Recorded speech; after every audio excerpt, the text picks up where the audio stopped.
Assalamualaikum warahmatullahi wabarakatuh. Anak-anakku kelas 4, pada pertemuan yang kedua masih membahas tentang keragaman dalam bingkai Bhinneka Tunggal Ika. Adapun capaian pembelajaran pada pertemuan yang kedua ini adalah setelah mempelajari materi ini, anak-anak diharap dapat menjelaskan cara menghargai keragaman suku bangsa di Indonesia. Yang kedua, menjelaskan cara menghargai keragaman budaya di Indonesia. Yang ketiga, menceritakan dampak keragaman di lingkungan sekitar atau dampak keragaman yang ada di Indonesia. Slide berikutnya. Anak-anakku, kita masih ingat tentang sila yang ketiga dengan simbol atau lambang pohon beringin.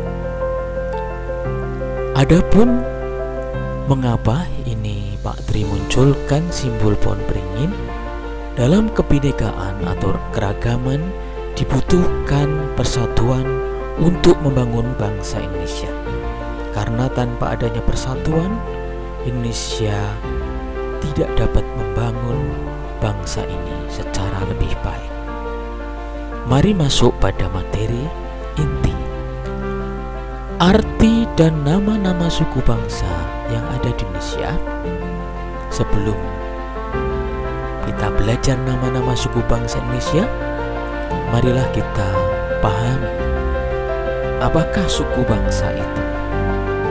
Suku bangsa adalah kelompok masyarakat dengan ciri dan budaya tertentu yang sama dan tersebar di seluruh wilayah Indonesia. Adapun contoh suku-suku yang menghuni Pulau Jawa dan Madura, ada suku Jawa di Jawa Tengah dan sedikit di Jawa Timur, di Yogyakarta. Suku Sunda menghuni di Jawa Barat, di Bandung dan sekitarnya. Kemudian suku Baduy ini hidup di wilayah Banten, anak-anak ya. Kemudian suku Betawi ini ada di Jakarta. Kemudian Tengger ini ada di Gunung Bromo di Jawa Timur ya. Ya, tepatnya di Kabupaten Purbalingga ya. Dan suku Madura yang menghuni di Pulau Madura, yang mana Pulau Madura ini masuk dalam wilayah Provinsi Jawa Timur dengan ibu kota Surabaya. Paham anak-anakku? Kemudian suku-suku yang menghuni di Pulau Sumatera, ini hanya beberapa yang Pak Tri sebutkan, tentu tidak semuanya, karena suku bangsa Indonesia ini sangat banyak sekali. Ada suku Minangkabau, suku Batak, suku Melayu, ada suku Komering, ada suku Nias dan lain-lain. Adapun suku bangsa yang ada di Pulau Sulawesi, ada suku Bugis, suku Makassar, suku Bentong, kemudian suku Mamasu. Yang ada di Pulau Kalimantan ada suku Banjar, suku Dayak, suku Kutai dan sebagainya. Adapun yang menghuni di Papua Barat, mengapa saya Pak Tri sebut Papua Barat? Karena Papua Barat ini nama sekarangnya disebut Papua ya. Karena yang sebelah timur namanya Papua Nugini, itu masuk luar negeri ya, bukan wilayah Indonesia. Suku-suku apa saja namanya yang menghuni Papua? Ada suku Asmat, suku Dani, suku Amongme, kemudian suku Lani, Moyo, kemudian aja Korowai dan sebagainya. Adapun suku-suku bangsa yang menghuni di Nusa Tenggara, baik Nusa Tenggara Barat maupun Nusa Tenggara Timur ya, ada suku Sasak, ada suku Bali, Bima, Bojo, Dompo, Sabu dan sebagainya. Slide yang ketiga.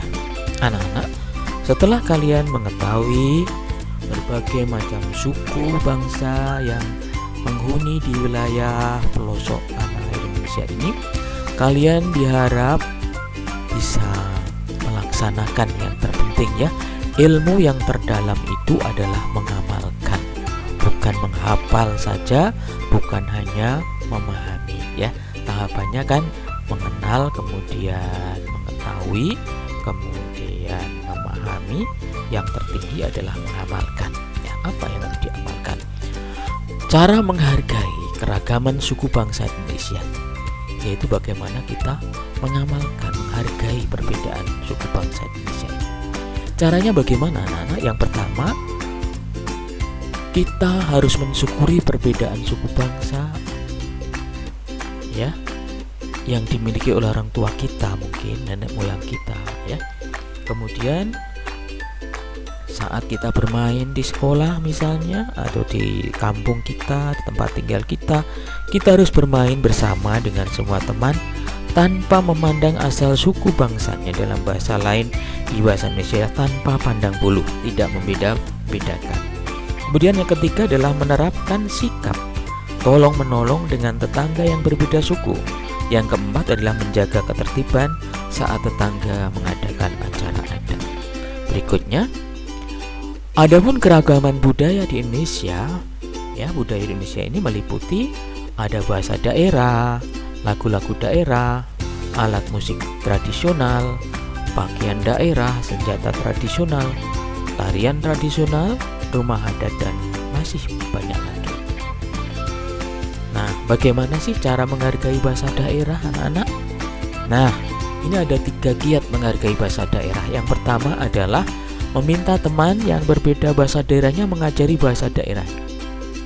Kedua, meminta penjelasan tentang bahasa yang tidak kamu mengerti saat berbicara dengan teman yang dari daerah lain. Kemudian ketiga, berbicara dengan teman berbeda suku menggunakan bahasa Indonesia.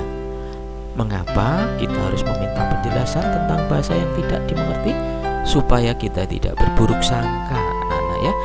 Misalnya kita sendirian suku Jawa, kemudian ada teman kita dari Madura, mereka menggunakan bahasa Madura, kita seakan-akan terasing gitu ya. Kita boleh minta penjelasan, kalau boleh tahu apa sih yang dibicarakan tadi, coba di bahasa Indonesia kan gitu ya. Kemudian yang terpenting adalah yang ketiga, berbicara dengan teman berbeda suku sebaiknya menggunakan bahasa Indonesia. Kita sudah tahu semua bahwa bahasa Indonesia berfungsi sebagai bahasa pemersatu bangsa Indonesia. Selain bahasa resmi negara, bahasa Indonesia ini sebagai alat pemersatu anak-anak ya, seperti dalam yang tertuang dalam teks Sumpah Pemuda yang ketiga ya, berbahasa yang satu, bahasa Indonesia. Kemudian Indonesia memiliki sekitar 652 bahasa daerah. Ini menurut pemetaan Kemendikbud tahun 1991 sampai 2017. Nah, ini untuk pengetahuan dasar saja anak-anak ya. Nah, kemudian cara menghargai lagu-lagu daerah. Gimana sih caranya menghargai lagu-lagu daerah? Yang pertama adalah memberi tepuk tangan setelah teman menyanyikan lagu dari daerah lain.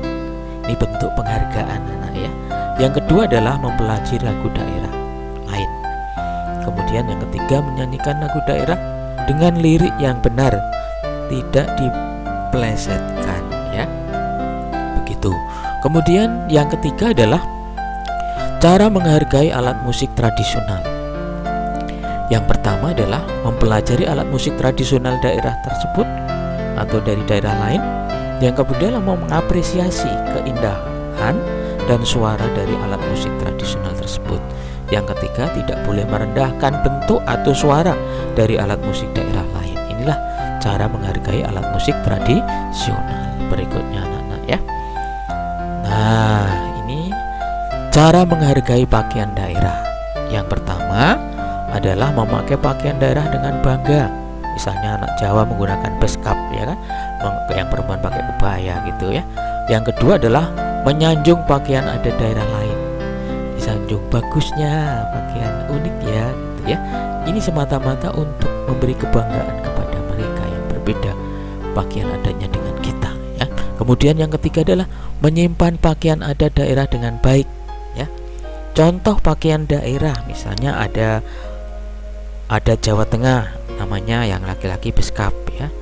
Visualisasinya nanti bisa kita bereksplorasi di YouTube ya, atau di media pembelajaran lain. Nanti kita bereksplorasi ya kalau kurang jelas. Kemudian yang kedua adalah adat Betawi, namanya pangsi Betawi. Kemudian pakaian adat Sumatera Barat adalah bundo kanduang. Bundo kanduang ini bahasa Indonesia adalah bunda kandung ya. Kemudian yang dari Papua ya, pakaian adat dari Papua namanya koteka atau holim. Yang kelima dari Sulawesi Selatan itu namanya spatalium ya, spatalium. Kemudian dari Nusa Tenggara Barat ada pakaian adat pegon. Kemudian dari Nusa Tenggara Timur namanya adalah baju amarasi, dan lain-lain nanti lihat di YouTube. Baik, berikutnya inilah adalah visualisasi tentang berbagai macam pakaian adat dari Indonesia atau Nusantara ya. Indonesia kaya akan pakaian adat daerah seperti ini. Oke, lanjutnya. Nah, anak-anak, ini visualisasi dari berbagai macam senjata tradisional dari seluruh Indonesia, tapi kita ambil beberapa yang populer saja.